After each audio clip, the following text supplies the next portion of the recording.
எல்லாருக்குமே ரொம்ப பிடிச்சமான ஒரு ரெசிபி பார்க்கலாமா? முட்டை மிட்டாய். 50 கிராம்ஸ் ஆஃப் பாதாம் அண்ட் 10 கிராம்ஸ் ஆஃப் கேஷ்யூ வந்து ஒரு 10 மினிட்ஸ் வந்து சுடுதண்ணியில் சூக் பண்ணி எடுத்துட்டேன். தென் பாதாமோட தோலை வந்து பீல் பண்ணி எடுத்துட்டு மிக்சர் கிரைண்டரில் ஆட் பண்ணிட்டோம். இது கூட நம்ம வந்து மில்க் வந்து ஆட் பண்ணிவிட்டு நல்லா பேஸ்ட் மாதிரி கிரைண்ட் பண்ணி எடுத்துகிட்டு வந்துட போகிறோம். தென் இந்த ரெசிபியோட செகண்ட் இம்பார்ட்டண்ட்டான ஒரு ப்ராடக்ட்னு பார்த்தீங்கன்னா இந்த ஸ்வீட்லெஸ் கோவா. நீங்கள் இதை வந்து பேக்கரியில் போய் கேட்டிங்கன்னா கொடுப்பாங்க. அப்படி இல்லைன்னா உங்களுக்கு ஸ்விக்கி, இன்ஸ்டாமார்ட் அண்ட் அமேசானில் கூட கிடைக்கிது. இந்த கோவாவை நான் ஒரு 200 கிராம்ஸ் எடுத்திருக்கேன். இதை நல்லா ஸ்மாஷ் பண்ணி எடுத்து வச்சுக்கோங்க. இந்த கோவா வந்து கொஞ்சம் கட்டி கட்டியாக தான் இருக்கும். அதுக்காக மிக்சர் கிரைண்டரில் போட்டு ஸ்மாஷ் பண்ணிங்கன்னா உங்களுக்கு அது வந்து பக்குவம் கரெக்டாக வராது. ஸோ சும்மா கையிலே உதுத்து விட்டுக்கோங்க. மெயின் இன்க்ரீடியண்ட்டான முட்டையை ஆட் பண்ண போகிறோம். இதுக்கு வந்து நம்ம 6 எக்கு வந்து ஆட் பண்ணுறோம். இந்த ரெசிபிக்கு நீங்கள் வந்து ஸ்ப்ளிட் பண்ணணும்னு அவசியம் இல்லை. அதாவது எக்கு ஒயிட் தனியாக, எல்லோ தனியாக ஸ்ப்ளிட் பண்ணணும்னு அவசியம் இல்லை. ரெண்டுமே சேர்த்து தான் நம்ம பண்ண போகிறோம். சில பேர் வந்து எக் ஒயிட் மட்டுமே வச்சுக்கலாம் இந்த ரெசிபி பண்ணுறாங்க. பட் அந்த அளவுக்கு நல்லா வராது. எக் யோக்கும் சேர்த்து ஆட் பண்ணும்போது தான் உங்களுக்கு அந்த ரிச்னஸ் வந்து நல்லா அப்படியே எக்ஸாக்டாக வரும். இப்போ இந்த எக் ஒயிட் அண்ட் எல்லோ ரெண்டுமே மிக்ஸ் ஆனதுக்கப்புறம் இது கூட நம்ம வந்து 200 கிராம்ஸ் ஆஃப் சுகர் வந்து ஆட் பண்ண போகிறோம்.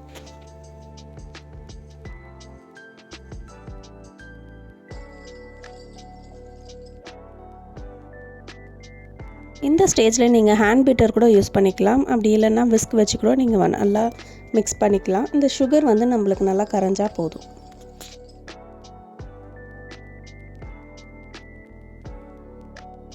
இப்போ நம்ம ஆல்ரெடி அரைச்சி வச்சுருந்த நட்ஸோடைய பேஸ்ட்டு வந்து நம்ம இதில் ஆட் பண்ணிக்கலாம்.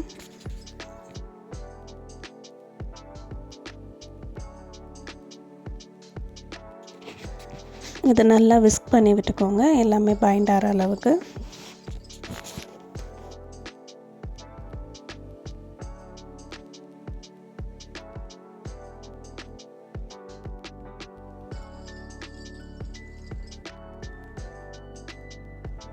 அண்ட் இந்த ஸ்டேஜில் நம்ம வந்து எடுத்து வச்ச அந்த கோவாவை இதில் ஆட் பண்ண போகிறோம். இதில் போட்டு நல்லா விஸ்க் பண்ணும் போதே உங்களுக்கு வந்து நல்லா கட்டி கட்டியாக தான் இருக்கும். பட் நோ ப்ராப்ளம், நம்ம மறுபடியும் ஹீட் பண்ண போகிறோம். ஹீட் பண்ணும் போது உங்களுக்கு அது மிக்ஸ் ஆகிடும்.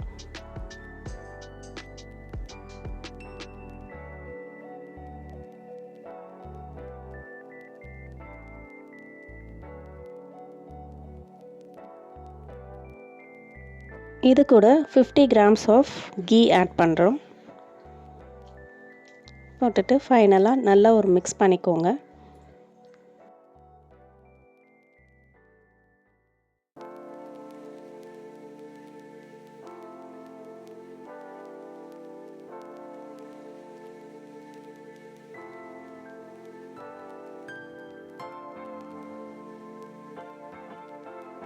ஸோ நம்ம முட்டை மிட்டாயோட பேட்டர் ரெடி ஆகிடுச்சு. இப்போ இதை வந்து நம்ம ஸ்டவ்வுக்கு ட்ரான்ஸ்ஃபர் பண்ணிவிட்டு கொஞ்சம் சூடு பண்ண போகிறோம். கொஞ்சம் திக்கனாக ஆகிற வரைக்கும் நம்ம வந்து அதை நல்லா மிக்ஸ் பண்ணி விட போகிறோம்.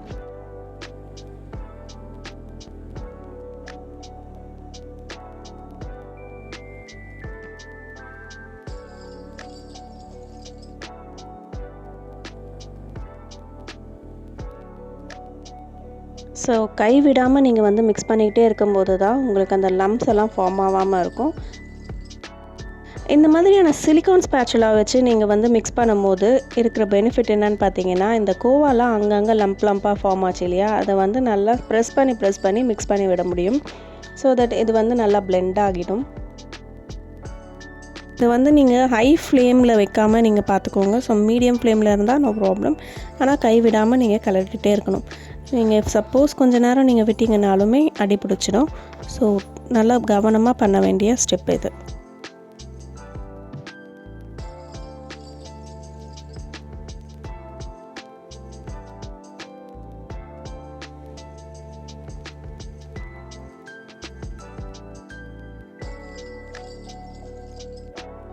ஸோ இந்த ஸ்டேஜ் பார்த்திங்களா நல்லா திக்கனாகி வந்திருக்கு. ஸ்டார்டிங்கில் எப்படி இருந்தது, இப்போ எப்படி இருக்குன்றது நல்லாவே டிஃப்ரென்ஸ் தெரியும்.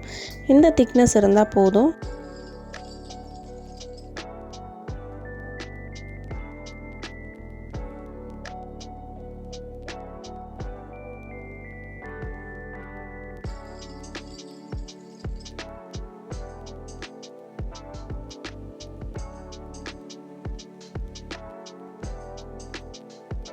இப்போ வந்து நீங்கள் ஃபைனலாக ஒரு மிக்ஸ் கொடுத்து ஸ்டவ் ஆஃப் பண்ணிடலாம். இப்போ நம்ம ஒர்க்கிங் ஏரியாவுக்கு ட்ரான்ஸ்ஃபர் பண்ணியாச்சு.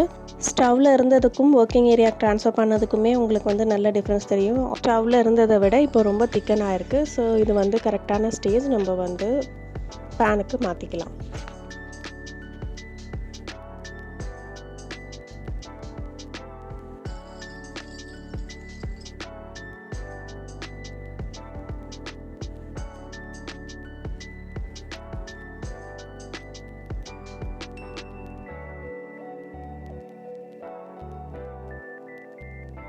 ஸோ இன்றைக்கி நான் யூஸ் பண்ணியிருக்க பேன் சைஸு பார்த்தீங்கன்னா 9/11. ஸோ இந்த சைஸ்க்கு வந்து இந்த பேட்டர் கம்மியாக இருக்குது. ஸோ நான் 3/4 ஆஃப் தி பேன் தான் நான் வந்து ஃபில் பண்ண போகிறேன். இந்த பேட்டர் வந்து 8/8 இன்ச் பேனுக்கு வந்து கரெக்டாக இருக்கும்.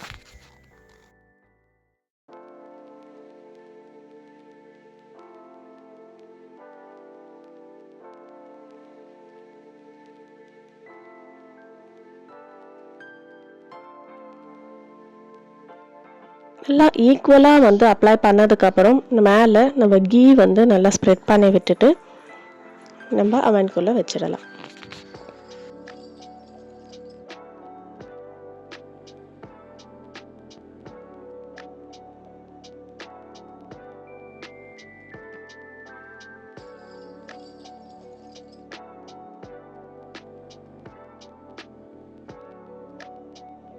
ஓடிஜி வந்து 160 டிகிரி செல்சியஸ்க்கு 10 மினிட்ஸ் ப்ரீ ஹீட் பண்ணி வச்சுருக்கேன். அதில் நம்மளுடைய முட்டை மிட்டாய் பேட்டரை உள்ளே வைக்க போகிறோம். இப்போ வந்து இது 50 மினிட்ஸ் ஆச்சு எனக்கு பேக் ஆகி வெளியில் வர்றதுக்கு. மேலே நல்லா கோல்டன் ப்ரௌன் வர வரைக்கும் நீங்கள் இதை பேக் பண்ணணும்.